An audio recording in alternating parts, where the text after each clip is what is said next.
BD news 21। Hasnat Abdullah যে রাষ্ট্রের বিভিন্ন যে কমিটির সাথে যে মিটিংগুলো করেছেন তার এই বক্তব্য সোশ্যাল মিডিয়াতে আসা উচিত হয় নাই। আমরা মনে করি এটা শিষ্টাচার বর্জিত একটি স্ট্যাটাস হয়েছে। এগুলো রাজনৈতিক ব্যক্তিবর্গ নিবে এবং সেখানে বিভিন্ন যে ইনস্টিটিউশনগুলো আছে সরকারি তাদেরকে জড়িত না হওয়ার জন্য আমরা অনুরোধ জানাচ্ছি।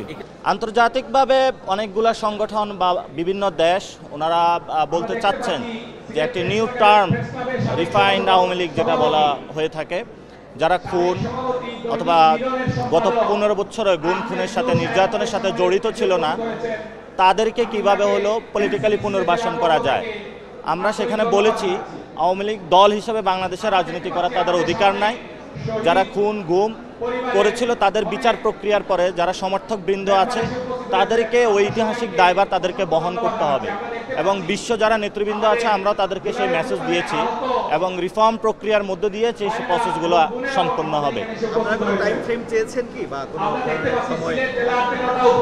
আমরা এখনো কোনো টাইম ফ্রেম দেই নাই। ইতিমধ্যে যারা জুলাই আহত শহীদ আছেন তাদের ফ্যামিলিরা আজকে 48 ঘন্টার একটি সময় সীমা বেঁধে দিয়েছে।